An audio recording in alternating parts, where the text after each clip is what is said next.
राधे राधे प्यारे भक्तों। शाम सदा शिव चैनल में आप सभी का स्वागत है। आज हम आपके लिए लेकर आए हैं कार्तिक महात्म्य का 17वां और 18वां अध्याय।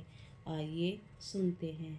नारद जी कहते हैं, उसी समय शिव जी के एक गण प्रबल थे। उन्होंने जलंधर के शुंभ और निशुंभ को महासुर काल नेमी आदि को सराजित कर दिया। यह देखकर सागर पुत्र जलंधर एक रथ पर, जिस पर अर की लंबी पताका लगी हुई थी, चढ़कर युद्ध भूमि में आकर अर घोर संग्राम करने लगा। उधर जयशील शंकर के गण भी युद्ध में तत्पर होकर गरजने लगे। इसी प्रकार दोनों सेनाओं के हाथी घोड़े रथ शंकर में भेरी तथा दोनों ओर से वीरों को सिंहनाद से पृथ्वी अस्त्र हो गई। तत्पश्चात जलंधर ने कूड़े के समान वाणी को फेंककर पृथ्वी से लेकर आकाश तक व्याप्त कर लिया। नंदी को पंच, गणेश के 5 वीरभद्र को एक साथ 20 बाण मारकर उन्हें शरीर से छेद कर दिया। मेघ के समान गरजने लगा। यह देखकर रुद्र कार्तिकेय भी दैत्य जलंधर को अपनी शक्ति उठाकर मारी और घोर गर्जन किया।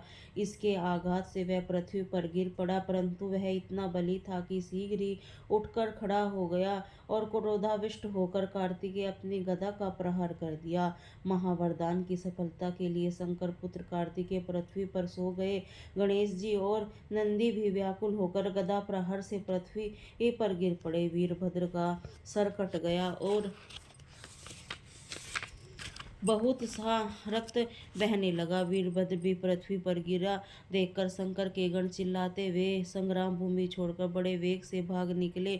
देवऋषि नारद जी ने कहा, अब रौद्र रूप महाप्रभु शंकर अपने वीरगणों के साथ नंदी पर चढ़ हंसते हुए युद्ध भूमि में आए और उनको आया देखकर सब पराजित गण फिर लौट आए और सिंहनाद करते हुए आयुधों से दैत्यों पर प्रहार करने लगे। भीषण रूपधारी रुद्र को देखकर दैत्य भागने लगे। युद्ध में अपने अपने दैत्यों को परामुख होते देखकर जलंधर हजारों बाण छोड़ता हुआ भगवान शंकर की ओर दौड़ा। उसके शुंभ और निशुंभ आदि वीर क्रोध से अपने होठों को कटाते हुए भगवान शंकर की ओर दौड़े।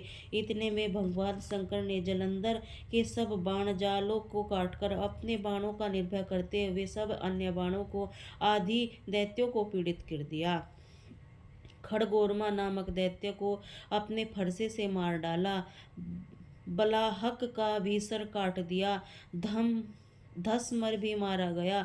शिवगण चिष्ठा और प्रचंड नामक दैत्य का सिर काट डाला। किसी की शिवजी के बैल को मारा, किसी ने कई बाणों द्वारा मारे गए। यह देखकर जलंधर अपने शुंभ और दैत्यों को धिक्कारने लगा और भयभीत के धैर्य देने लगा। किसी प्रकार की भयग्रस्त दैत्य दोबारा युद्ध भूमि में आने को तैयार न हुए। दैत्य सेना से पलायन किया और महाक्रुद्ध जलंधर शिव जी को अपनी ओर ललकारने लगा।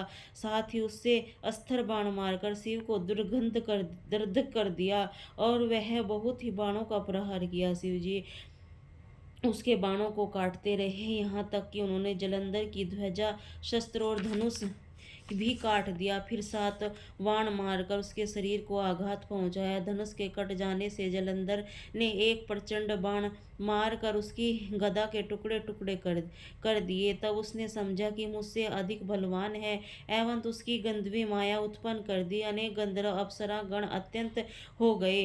वीणा मृदंग आदि बाजों के साथ नृत्य के गान होने लगा। इससे अपने बाणों सहित रुद्र भी मोहित हो गए। उन्होंने युद्ध बंद कर दिया और काम मोहित जलंधर बड़ी शीघ्रता से त्रिनेत्र भगवान शंकर का रूप धारण करके